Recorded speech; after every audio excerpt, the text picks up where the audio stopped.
Hello man, very good morning to all. कैसे हैं भाई सभी? एक बार फटाफट से बताएंगे आपको सभी को ऑडियो और वीडियो क्लियरली आ रहा है? जी हाँ, बिल्कुल। वीरेश यादव जी, बिल्कुल। नमस्कार सभी को, गुड मॉर्निंग। एंड चलिए शुरुआत करते हैं आज के आपके इस टॉपिक की, जहाँ हम बात करने वाले हैं सेल की। सेल जो बिल्कुल बेसिक यूनिट ऑफ लाइफ यहाँ पर कहा जाता है। ऑलराइट, चलो। ऑडियो वीडियो सब क्लियर है, सब बढ़िया है, सुनाई दे रहा है, दिखाई दे रहा है? चलिए तो शुरुआत करेंगे कुछ ऐसे पार्ट की जो कि आपके इस पूरे जीव विज्ञान की नींव है, जिसे हम बिल्कुल बेसिक पार्ट यहाँ पर कहते हैं। ठीक है, तो आज का टॉपिक है सेल, कोशिका। हिंदी में इसको कोशिका कहा जाता है। देखिए, जब भी हम बायोलॉजी की बात करते हैं, यानी कि जीव विज्ञान की बात करते हैं, ठीक है, इस पूरे एक सब्जेक्ट के अंदर, ये क्या है, एक पूरा एक विषय है बायोलॉजी यानी कि जीव विज्ञान। ये पूरा का पूरा अपने आप में एक विषय है, और इस विषय में सबसे इम्पॉर्टेंट क्या है कि हम, इस वर्ड का ही मतलब है जीवित जीवों का अध्ययन।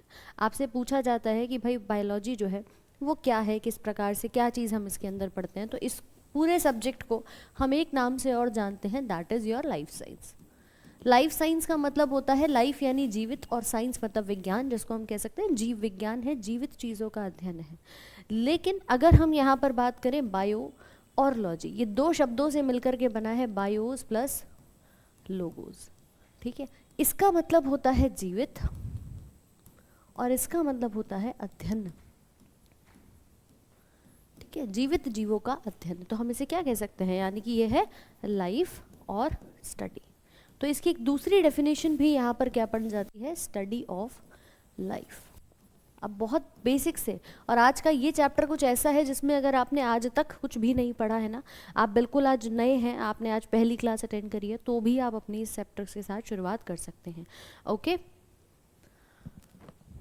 हाँ बिल्कुल कर सकते हो। अगर आज कोई भी नया स्टूडेंट है तो बिल्कुल आप यहाँ से एकदम बेसिक से शुरुआत जो है वो कर सकते हैं इस चैप्टर को, क्योंकि ये बिल्कुल आज पहली क्लास है और चैप्टर एकदम बेसिक से है। ठीक है, चलिए, तो कुल मिलाकर के पूरी बायोलॉजी में हम किसका अध्ययन करते हैं, लाइफ का, यानी लिविंग बींग्स का, जीवित चीज़ों का। मैम लिविंग क्या है?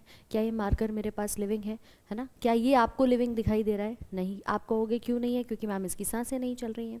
मैं अगर इसको ऊपर से नीचे गिरा दूँ तो इसको दर्द नहीं होगा, ये अपना टूट सकता है, लेकिन इसको कोई पेन जो है वो यहाँ पर नहीं होगा। होता है कि नहीं? ठीक है, चलो कोई बात नहीं। अगर आप आर्ट्स के स्टूडेंट हैं तो भी कोई दिक्कत नहीं है, आप बिल्कुल इस क्लास को कर सकते हैं। बिल्कुल बिल्कुल साक्षी गुप्ता जी। अच्छा, दूसरी चीज़, कुछ स्टूडेंट्स के ये डाउट है कि मैम डेमो में हो चुका है। बेटा, जो चीज़ डेमो में हो चुकी है ना वो बिल्कुल अलग है। एक बात का ध्यान रखना, जो आपको यूट्यूब पर डेमो कराया गया था, चाहे किसी भी बैच की मैं बात करूं, अगर यूट्यूब पर जो आपका डेमो था वो बिल्कुल अलग है। ठीक है, हम यहाँ पर अपनी उस डेमो से हट कर के क्लास को यहाँ शुरू करेंगे। ठीक है, क्योंकि कई बार क्या होता है, डेमो में कुछ पार्ट पढ़ा दिया जाता है, आप बाकी के पार्ट को नहीं लिख पाते हो, तो फिर वो बीच में डिसकंटिन्यूटी हो जाती है। तो अगर आपको ऐसा लग रहा है कि मैम जो चीज़ डेमो में हो चुकी है वो दोबारा ऐप पर नहीं होगी, नहीं, मैं पहले भी आपको क्लियर कर चुकी हूँ। अगर डेमो में आपने इसका एक हिस्सा भी पढ़ लिया है, ठीक है, तो भी हम अपना यहाँ पर बेसिक से शुरुआत जो है वो करने वाले हैं। क्लियर? चलो ठीक है, हाँ कोई दिक्कत नहीं है। अभी सेल चैप्टर के ऊपर भी बात कर रहे हैं, तो मुद्दा ये है कि मैम हम लाइफ की बात कर रहे हैं, आखिर ये लाइफ, लिविंग बींग्स क्या होते हैं? लिविंग बींग्स के अंतर्गत ही आते हैं आपके सारे के सारे प्लांट्स, पादप यानी प्लांट्स। दूसरा, जितने भी हम जंतुओं की बात करते हैं, एनिमल्स की बात करते हैं, ये सब क्या है, लिविंग है कि नहीं? इन सब के अंदर सांसें चल रही हैं। आप बोलोगे मैम मानव, तो मानव भी किसके श्रेणी में आता है, एनिमल्स की श्रेणी में आता है, यानी जंतुओं की श्रेणी में आता है। इसी प्रकार से कुछ छोटे छोटे से सूक्ष्म जीव जो हमें खुली आंखों से तो नहीं दिख पाते, लेकिन हाँ एक सूक्ष्मदर्शी की मदद से आप इनको देख सकते हैं।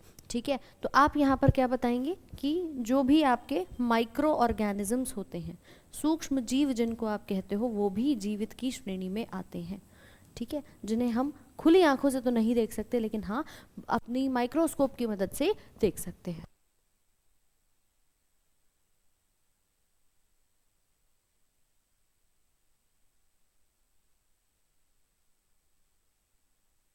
ठीक है दीपक कुमार जी, मिल जाएगा आज। तो कुल मिलाकर के लिविंग बीइंग्स के अंदर हम इन सभी का अध्ययन करते हैं। और दूसरी इंपॉर्टेंट बात कि आखिर ये सब किससे मिलकर बने हैं। आप कहते हो ना कि मैम एक पूरा का पूरा घर बनकर तैयार हो गया है, उस घर की नींव क्या होती है? एक छोटी सी ईंट होती है ना। तो ये जो हम सेल की कहानी आज पढ़ते जा रहे हैं, ये सेल भी इतने सारे जो भी हम इस पूरी बायोलॉजी में पढ़ेंगे ना, जीवित जीवों के बारे में, कोई बैक्टीरिया हो, कोई फंगस हो, कोई प्लांट हो, एनिमल हो, उन सभी का मूल भाग, उन सभी का एक बेसिक पार्ट क्या कहलाता है? सेल के नाम से जाना जाता है। तो आप बता सकते हो कि भैया आज जिस टॉपिक के बारे में हम पढ़ रहे हैं ये क्या है? ये आपके जीवन की मूलभूत इकाई है। क्या इतने पार्ट में कोई समस्या? किसी को एक थम्स अप का साइन जल्दी से शेयर करो। सब कुछ करवा देंगे, सब कुछ करवा देंगे। कमेंट सेक्शन में बार बार पैनिक करोगे तो हो सकता है चीज़ें आपके कमेंट्स ना देख पाऊँ। सेशन एक बार अभी आपका चल रहा है, अंत में आपके जितने भी मन के डाउट्स होंगे उन सभी को ले लेंगे। ठीक है, चलो तो थोड़ी देर के लिए पढ़ लीजिए, इसको थोड़ा समझ लीजिए। शुरुआत करते हैं सेल के साथ। ये लिख रहे हैं तो जल्दी से बताइए, लिख लिया हो तो बताओ एक बार फटाफट से। जो आपको सिलेबस कराया जा रहा है वो सभी एग्जाम्स के लिए इनफ है, बिल्कुल कर सकते हो शुभम।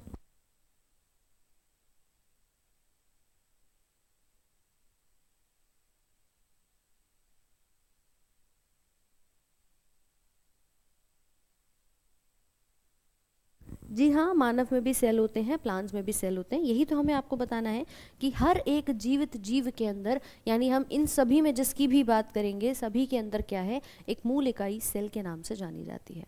ठीक है, एक कह रहा है मैम मैं आर्ट्स का स्टूडेंट हूँ। भाई आप आर्ट्स के हैं, कॉमर्स के हैं, मैथ्स के हैं, साइंस के हैं, किसी भी स्ट्रीम से बिलोंग करते हैं, अभी आपका टारगेट आपका सरकारी नौकरी है तो आपको ये पढ़ना है और आप बिल्कुल पढ़ सकते हैं।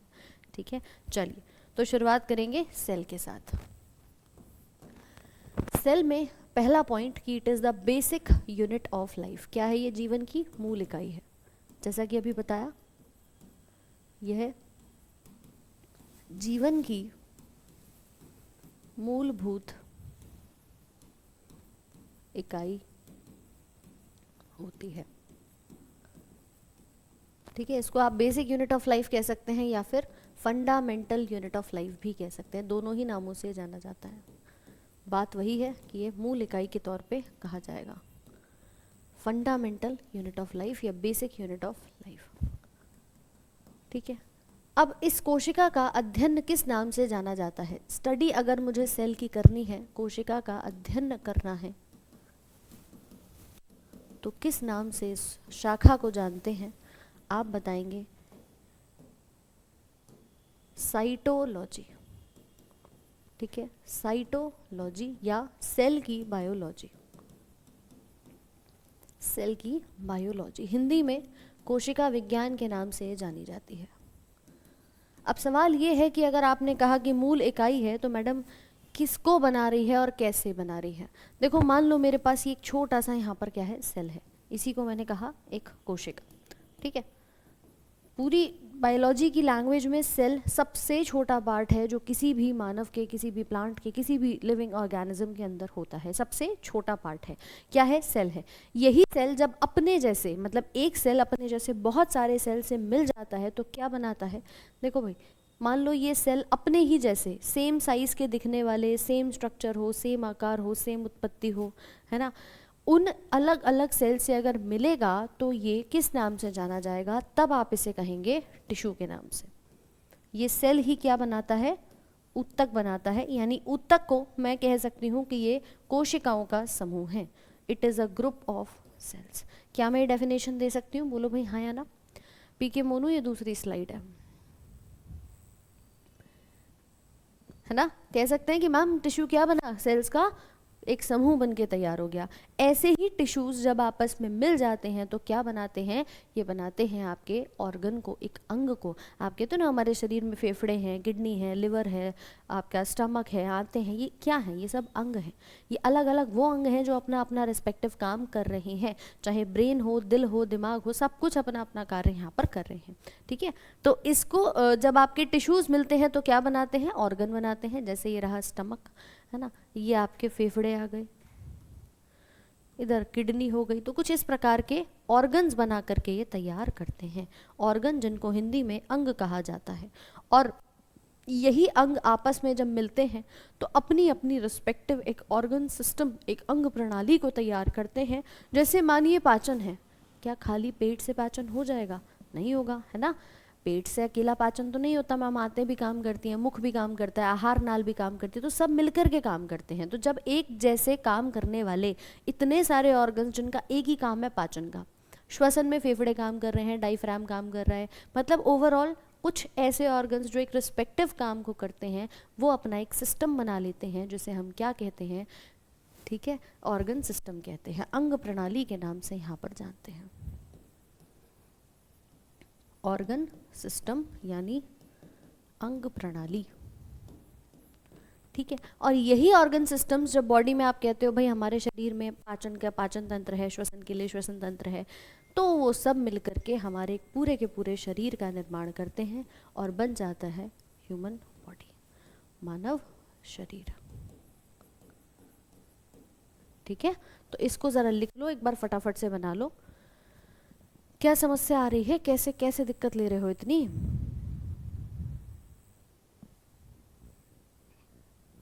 पिछली स्लाइड नहीं लिखी है क्या? लिखिए।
लिख लिया भाई सभी ने?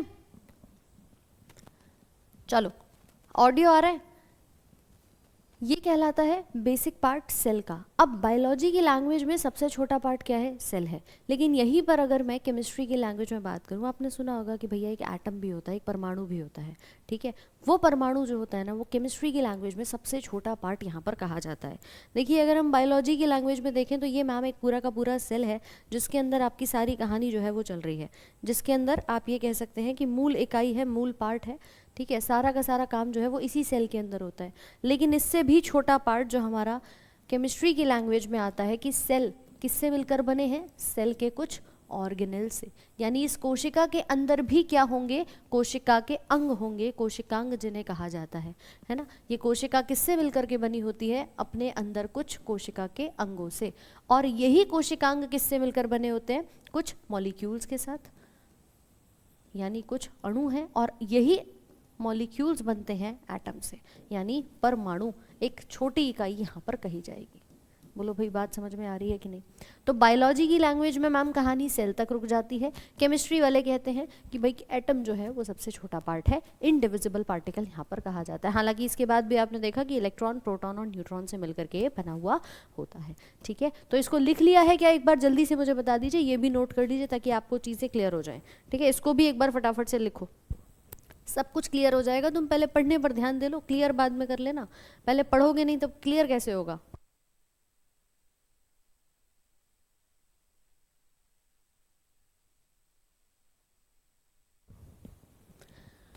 चलिए, नहीं सुहानी, वो आगे कराया जाएगा आपको।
नेक्स्ट लिखेंगे यहाँ पे, देखिए इसी सेल के अंदर अगर बात करी जाए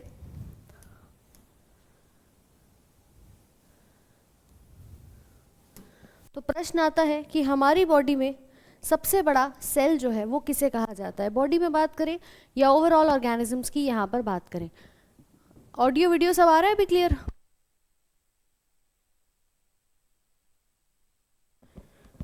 चलो, अगर प्रश्न आता है सबसे बड़ी सेल किसे कहते हैं तो लिखिएगा ऑस्ट्रिच का एग, शुतुरमुर्ग का अंडा।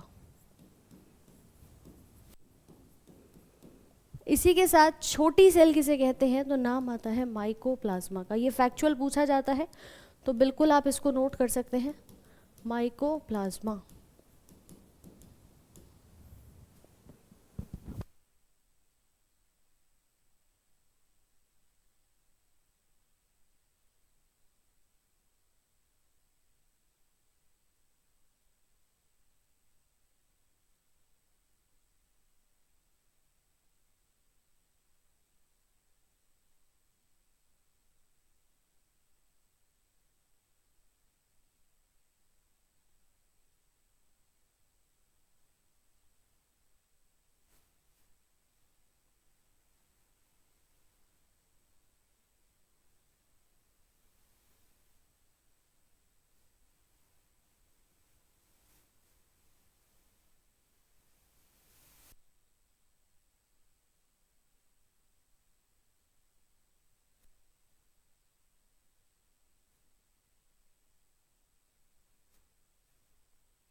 अभी ऑडियो आ रहा है क्या सबको? लार्जेस्ट सेल, सबसे बड़ा जो एग होता है वो ऑस्ट्रिच का अंडा होता है, शुतुरमुर्ग का अंडा होता है। इसके बाद अगर मैं छोटी कोशिका की बात करूं तो उसको हम इन दोनों ही नामों से जानते हैं, माइकोप्लाज्मा या पीपीएलओ। इसका साइज पूछता है तो 0.1 माइक्रोन का साइज इसका देखा जाता है, लिख लेना इसको 0.1 माइक्रोन।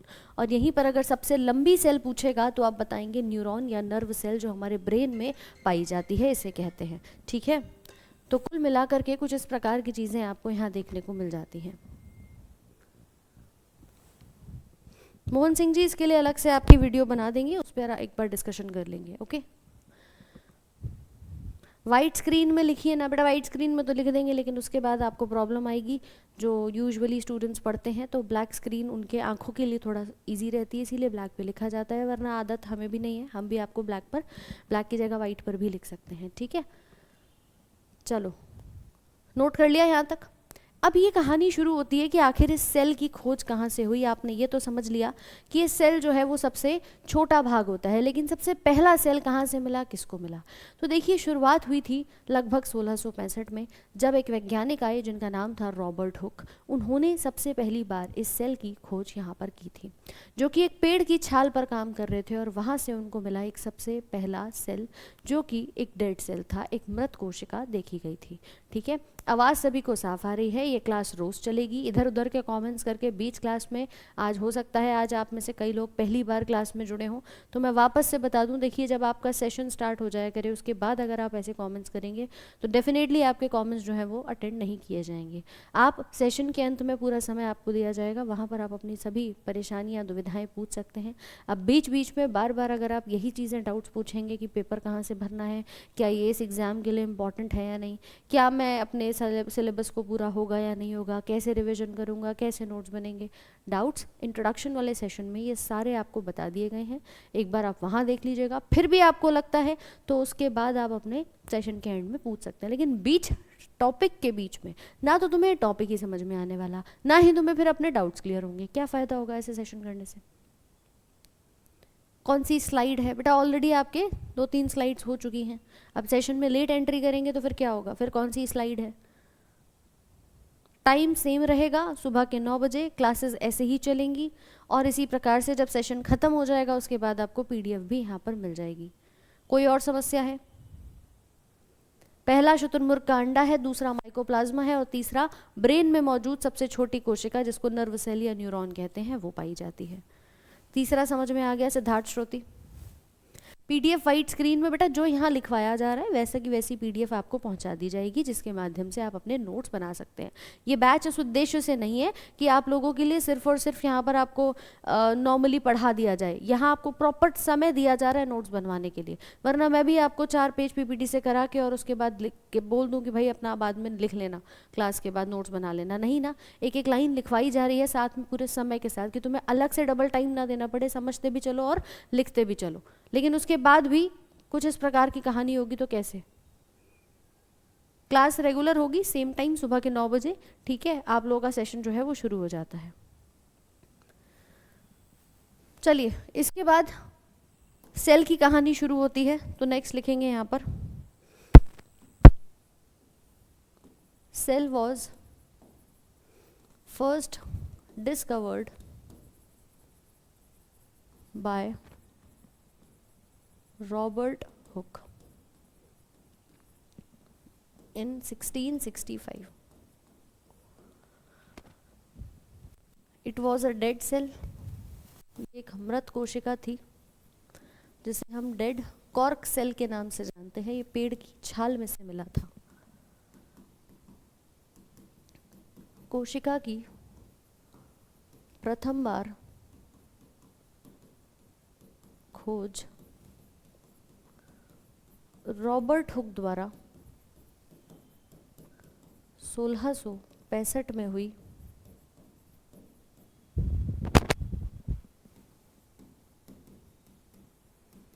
यह एक मृत कॉर्क कोशिका थी।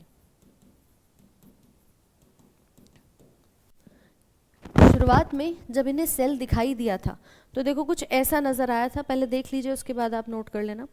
ठीक है, ये शख्स थे, रॉबर्ट हुक थे, जिन्होंने पेड़ के ऊपर, ये जो ऊपर वाली छाल होती है, ऊपर वाला जो कॉर्क का एरिया होता है, वहाँ से, ठीक है, वहाँ से आप लोगों के लिए ये जो बेसिकली सेल है इसकी खोज करी थी। तो ऐसे ये बॉटल के जो कैप होते हैं उनको बना रहे थे, और बना रहे थे, देख रहे थे, तो उनका मन हुआ कि चलो भाई माइक्रोस्कोप में देख लेता हूँ कि इसके अंदर है क्या, ऐसी मन में आया। तो सबसे पहली बार 1665 में इन्होंने ही एक सेल की खोज करी थी, जो कि आपको कुछ इस प्रकार से दिखाई दिया था। देखो, सबसे पहला जो हमें सेल दिखा था ना, उस समय पर वो माइक्रोस्कोप नहीं था जो आज हम यूज़ करते हैं, जो आज हम एडवांस माइक्रोस्कोप यूज़ करते हैं, वो नहीं था। उस समय पर कुछ ऐसा माइक्रोस्कोप था जो इन्होंने अपने ही जुगाड़ से बनाया हुआ था, और इसी के साथ कुछ ऐसा स्क्रीन यहाँ पर इनको नज़र आया था। मतलब ये लग रहा था जैसे मानो खोखले खाली कमरे हों। बेंजीन का स्ट्रक्चर देखते हैं, खोखले से नज़र आते हैं, ऐसे ही यहाँ पर इनको भी कुछ ऐसा ही नज़र आया, और इसी को देख करके आपके सेल शब्द की उत्पत्ति हुई, जो कि एक लैटिन भाषा का शब्द है, जिसका मतलब होता है कि एक खाली खोखला कमरा। ये एक लैटिन भाषा के शब्द से आया। उस समय पर इन्होंने इसको नाम दिया था सेल्यूला, और सेल्यूला से फिर जाकर के कहीं ये सेल वर्ड जो है वो आपके लिए देखा गया था। ठीक है, तो ज़रा इसके बारे में नोट कर लेंगे। सेल इज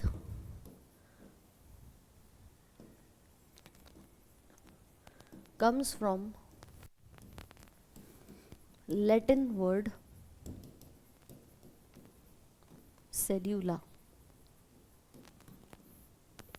ठीक है, that is a small hollow room। ये मतलब होता है इसका, एक small hollow room। कोशिका शब्द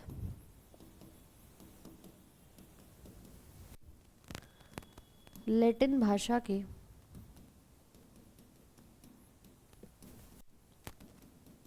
शब्द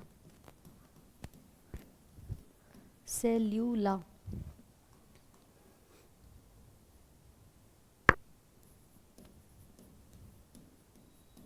से लिया गया, जिसका अर्थ है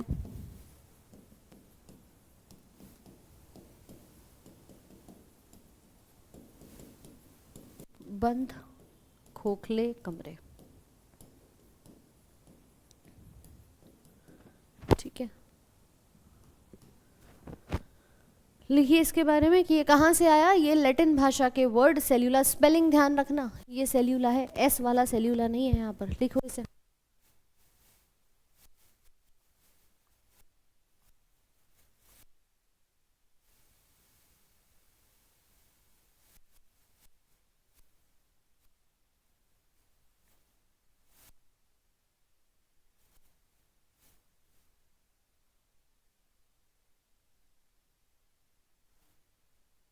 इसी को नाम दिया जाता है सेल, लैटिन भाषा से ही आया है। ज्योग्राफी वाले टीचर भी आपके लिए आ जाएंगे, वो आपको ज्योग्राफी क्लासेस करा देंगे।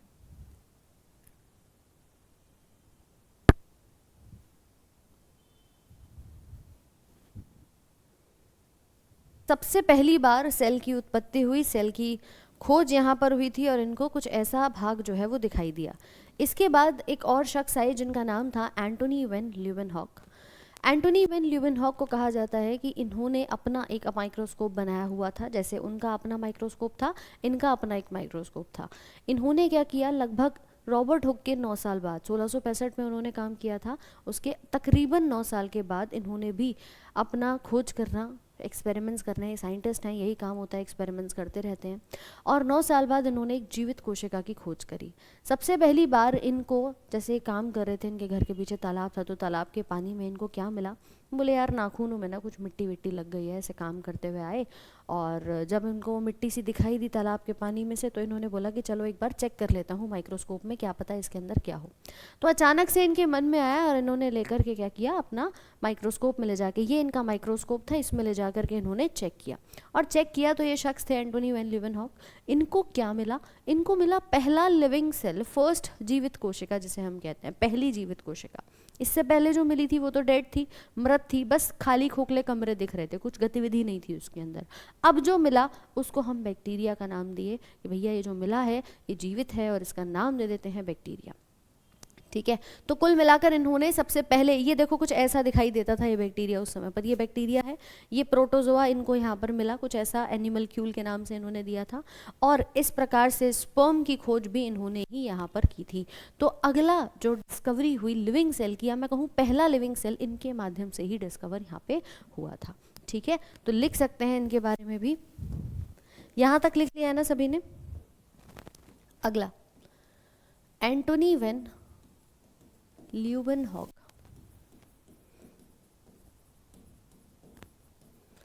discovered first living cell in pond water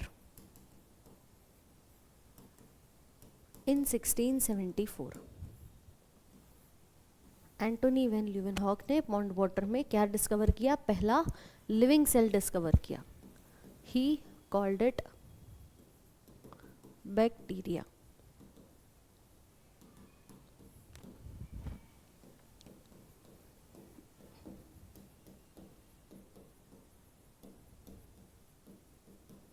Antony van Leeuwenhoek द्वारा 1674 में तालाब के पानी से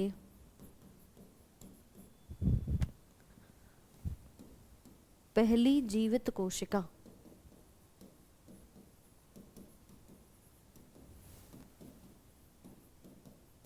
की खोज हुई, जिसका नाम जीवाणु दिया गया। इन्होंने और किन चीजों की खोज की थी? तो आप लिखेंगे ही ऑल्सो डिस्कवर्ड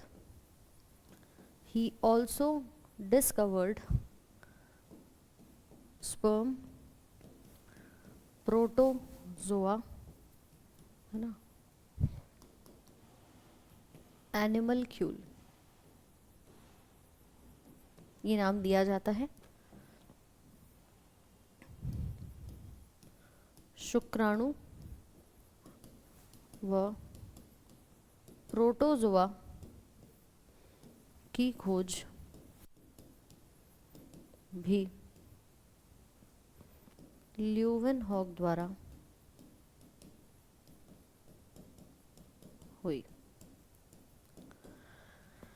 तो ये नाम जो है वो ध्यान रखिएगा, किसकी खोज हुई थी। तो पहले वाले को तो इन्होंने जीवाणु का नाम दिया था, बाद में प्रोटोजोआ और स्पर्म की डिस्कवरी यहाँ पर की गई थी। लिखिए ज़रा इसको।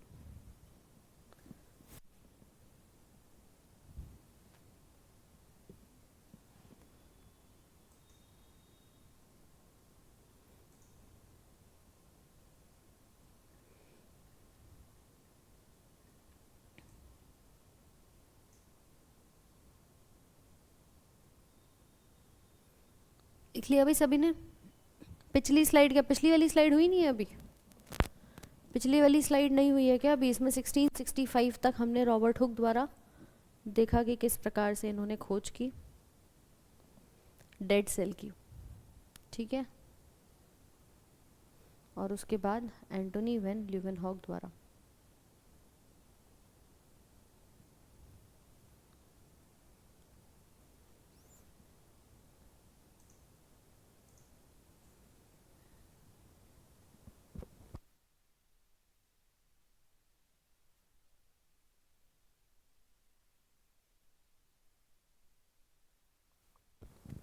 चलो बेटा, हेडिंग सेल में ही चल रहा है, सारा कुछ सेल के अंदर ही चल रहा है।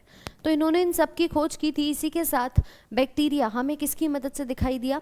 बैक्टीरिया हमें माइक्रोस्कोप की मदद से दिखाई दिया, खुली आंखों से तो नहीं दिखाई दिया था। इसीलिए हम ऐसे जीवों को सूक्ष्म जीव के नाम से जानते हैं, यानी माइक्रो ऑर्गेनिजम्स के नाम से जानते हैं।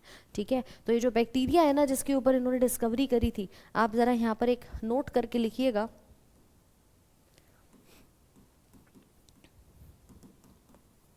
Bacteria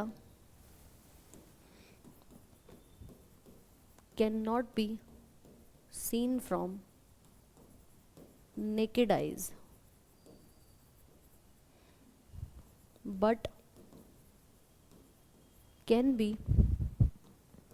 seen with the help of a microscope.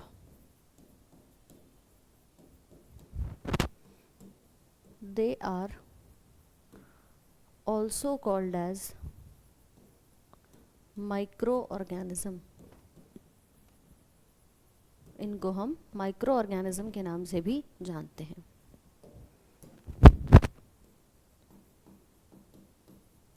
जीवाणु को खुली आंखों से या नग्न आंखों से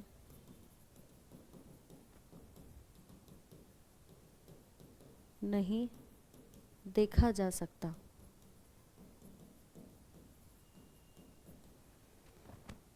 यह सूक्ष्मदर्शी द्वारा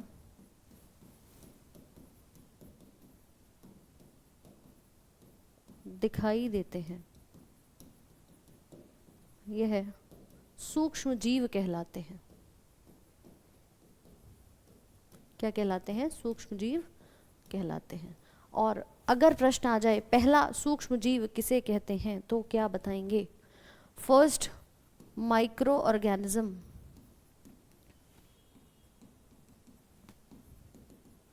फर्स्ट माइक्रो ऑर्गेनिज्म, पहला सूक्ष्म जीव।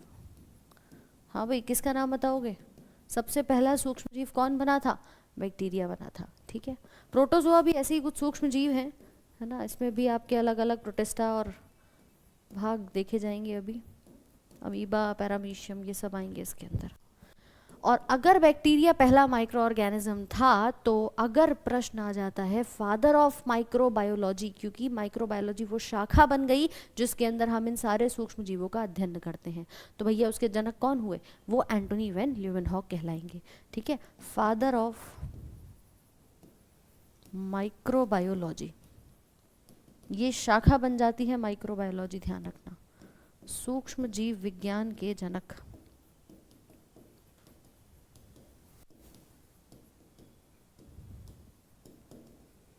कौन कहलाएंगे? Antonie van Leeuwenhoek.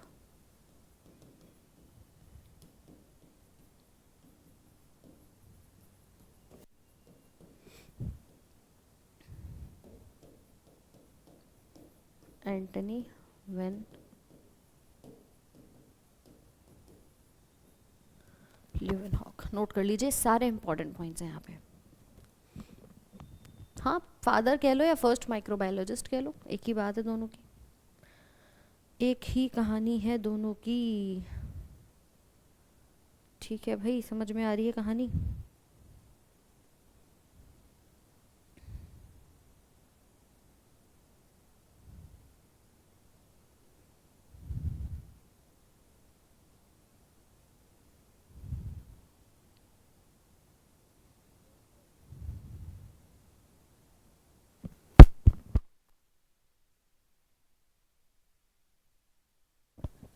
Harish Verma, अभी आप वहाँ से कर लीजिए, ठीक है। इसके बाद फिर हम आपको अलग से भी करवा देंगे, कोई दिक्कत नहीं है। वैसे सेम है, ठीक है, वो आप लोगों के लिए रिकॉर्ड करके डाल दिया है।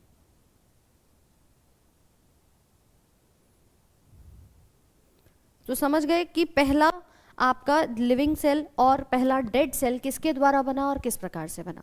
ठीक है, तो प्रॉपरली आपके बॉडी के अंदर, या हम वैसे ओवरऑल बात करें तो बैक्टीरिया फर्स्ट लिविंग सेल है और डेड सेल हमारा प्लांट के अंदर बना था, जिसको हम कॉर्क सेल के नाम से यहाँ पर जानते हैं। आई होप कि यहाँ तक लिख लिया होगा। अब देखो, इसके बाद शुरू हुई सेल की थ्योरी, कोशिका का सिद्धांत आया। कोशिका सिद्धांत में दो व्यक्ति थे जो अपना आपस में, एक पादप विज्ञानी थे, एक जंतु विज्ञानी थे, दोनों काम कर रहे थे, दोनों वैज्ञानिक थे। तो दोनों ने बोला कि यार देखो, सेल सबसे छोटी इकाई है तो हम मान गए हैं, ठीक है, सेल सबसे छोटी इकाई है तो हम मान गए हैं, लेकिन ये बहुत देर से कमेंट कर रहे हैं कि मैम ल्यूवेनहॉक और एंटोनी वैन ल्यूवेनहॉक अलग अलग हैं क्या? भैया ये एक ही शख्स का नाम है, एंटोनी वैन ल्यूवेनहॉक, उनको शॉर्ट में ल्यूवेनहॉक लिख देते हैं। अब तुम्हारा नाम यहाँ पर मान लीजिए कि भैया राम कुमार है, तो मैं कुमार जी लिख दूँ या मैं राम कुमार पूरा लिख दूँ, बात तो वही है ना।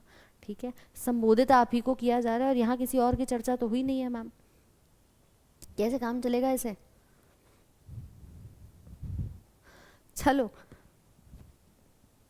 तो कहानी आती है अगली सेल थ्योरी के ऊपर। नेक्स्ट हेडिंग हमारी आएगी सेल के अंदर सेल थ्योरी, कोशिका का सिद्धांत। तो इसमें दो शख्स थे, एक पादप विज्ञानी और एक जंतु विज्ञानी, दोनों काम कर रहे थे और दोनों बोलते हैं कि भाई देखो, जब सबसे छोटी इकाई सेल ही है तो सारे प्लांट्स सेल से मिलके बने हैं और सारे एनिमल्स भी सेल से ही मिलकर के बने हुए हैं। दोनों ने अपना अपना एक स्टेटमेंट यहाँ पर दे दिया, ठीक है, कि प्लांट्स भी सेल से मिलकर बने हैं और एनिमल्स भी सेल से मिलकर के ही बने हुए हैं। बट उनका सवाल ये था कि पहला सेल कहाँ से आया, है ना। हमेशा हम सोचते हैं मुर्गी पहले आई कि अंडा, तुम बताओ क्या आया, जल्दी से बताओ, मुर्गी पहले आई थी कि अंडा आया था। आप भी सोचते रहोगे मैम अंडा आया तो मुर्गी कहाँ से आई, और मुर्गी आई तो अंडा कहाँ से आया, है ना। ऐसा ही एक सवाल इनके अंदर था कि यार अगर सब कुछ सेल से ही मिलकर बना है तो सबसे पहला सेल कहाँ से आया, शुरुआत कहाँ से हुई। ये कहानी भी इनके मन में चलती रही और उसके बातचीत के दौरान इन्होंने दो स्टेटमेंट्स दिए जो कि सेल थ्योरी के नाम से आज जाने जाते हैं, सेल की थ्योरी के नाम से आज यहाँ पर जाने जाते हैं। ये किसके द्वारा दी गई थी, सबसे पहले लिखिएगा, by Matthias Schleiden and Theodor Schwann in 1838 1839। लगभग इन्हें एक साल लगा इस पूरे मैटर को डिस्कस करने में।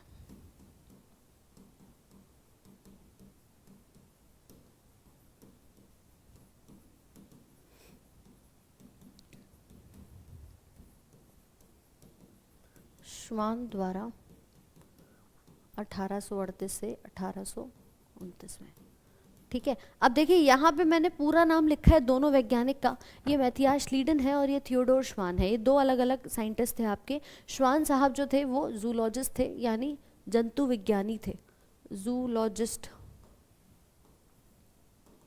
ठीक है। ये एनिमल्स के ऊपर अपना अध्ययन जो है वो रखते थे, करते थे। और ये जो श्लीडन साहब थे ये बॉटनिस्ट थे, ये पादप विज्ञानी थे, ये प्लांट्स के ऊपर डिस्कशन इनका रहता था। तो दोनों अलग अलग शख्स थे। अब इसके लिए अगर कॉमन में कई बार आता है कि सेल थ्योरी किसने दी थी, तो वहाँ लिख देता है बाय श्लीडन एंड श्वान, सिर्फ इनका सरनेम लिख देता है। तो ये मत कहना ये कहाँ से आ गए, है ना। ये प्रचलित है थ्योरी श्लीडन एंड श्वान थ्योरी के नाम से। तो कई बार इनका सिर्फ और सिर्फ सरनेम उठा करके भी लिख देता है, फिर बोलोगे मैम आपने तो थियोडोर श्वान लिखवाया था, वो तो कोई और थे। ऐसा नहीं होता है, ठीक है। ज़्यादा बीमारी शरीर में होती है या अंगों में होती है? शरीर किससे मिलकर बना है? अंग से। तो डेफिनेटली मैम शरीर में बीमारी होगी तो किसी अंग में ही प्रभावित करेगी, खाली शरीर में खोखले में तो नहीं हो सकती, होगी तो किसी अंग को प्रभावित करते हुए ही। मतलब मान लिया कि साइंस तुम्हें टफ लगती है, बट बेटा ये तो बहुत कॉमन क्वेश्चन था, क्या पूछना चाहते हो, क्या कहना चाहते हो?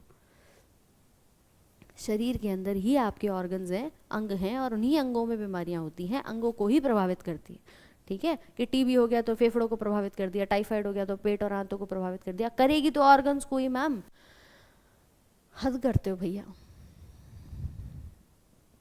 5-6 स्लाइड्स हो चुके हैं भानु प्रताप जी, 3 पेज छोड़ देना आराम से,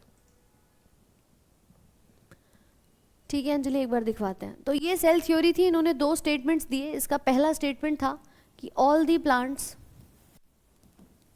are made of plant cells, यानी सभी पादप कोशिकाओं से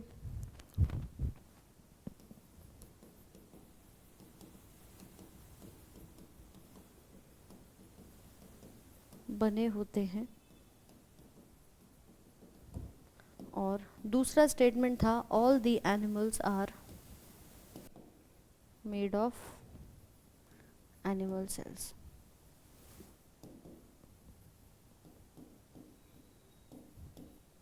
सभी जंतु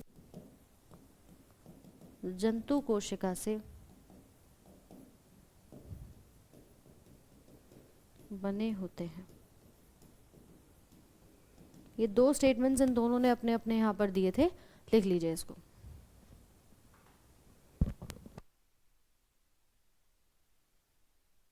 कल क्लास नहीं हुई थी जितेंद्र, तो पीडीएफ कहाँ से आएगी? कल तुमने क्लास कहाँ करी थी ये बताओ?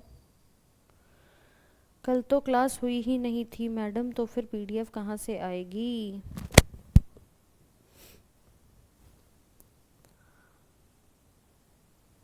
सब समझ में आ रहा है यहाँ तक? तो ये कुछ कहानी है सेल की स्टार्टिंग की, जिसमें हमने सेल की थ्योरी, सेल के लिविंग और डेड सेल के बारे में आज पढ़ा, है ना। डेथ तो किसी भी सेल की हो सकती है, प्लांट की भी हो सकती है, एनिमल की भी हो सकती है। सेल खराब होगा तो डेथ होगी, ठीक है।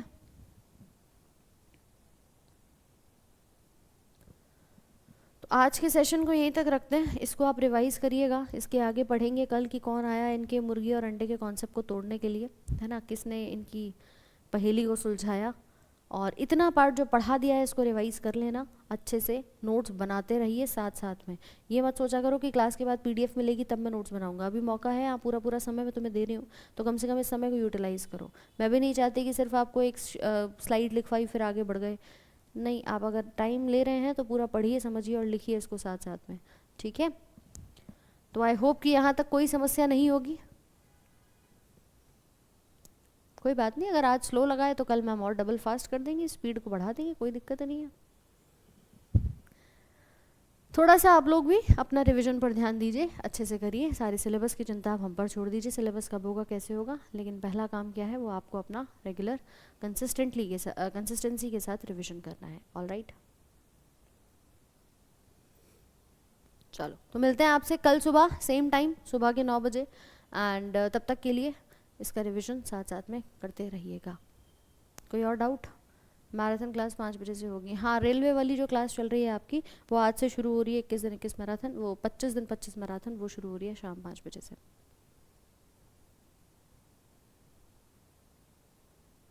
इंट्रोडक्शन वाला वीडियो देख लेना, उसमें आपके पीडीएफ से, सिलेबस से, टॉपिक्स के, सिलेबस कब खत्म होगा, पीडीएफ कहाँ मिलेगी, प्रैक्टिस शीट कब मिलेगी, ये सारे डाउट्स क्लियर हो जाएंगे। ज़्यादा नहीं है मैम, 15-20 मिनट का एक लेक्चर है, एक इंट्रोडक्शन सेशन है, उसको जा करके एक बार देख लीजिएगा, आपके इस बैच में आपको मिल जाएगा, ठीक है। कोई समस्या तो नहीं है। और हाँ, बस एक रिक्वेस्ट आपसे करूँगी, सेशन के मिड में क्वेश्चंस डाउट्स मत अराइज किया करो, उससे क्या होता है, आप भी अगर कोई टॉपिक रिलेटेड डाउट है जो पढ़ा रहे हैं उससे संबंधित है आप पूछिए, बट साइंस में सिलेबस, पीडीएफ, प्रैक्टिस शीट, बेटा ये चीज़ें आप अंत में भी क्लियर कर सकते हो। पता चला आपको भी समझ में नहीं आया, आपका सिलेबस भी रह गया, आपकी शीट भी रह गई, लिखा भी नहीं, कैसे काम चलेगा ऐसे, ठीक है। तो प्रैक्टिस शीट मिल जाएगी जब इस सेल की 5 क्लासेस होंगी, लगभग आज पहली हुई है, 5 क्लासेस होंगी, उसमें हम खत्म कर लेंगे, उसके बाद आपको प्रैक्टिस शीट दी जाएगी ताकि आप आसानी से पूरे चैप्टर को क्लियर कर पाओ, अच्छे से उसके सवाल लगा पाओ। अभी जब चैप्टर ही नहीं पढ़ा है तो सवाल लगाओगे फिर डाउट आएगा, फिर परेशान होगे, ठीक है। तो इसीलिए मिलते हैं आप लोगों से कल सुबह 9 बजे इसी टॉपिक के साथ। Thank you so much.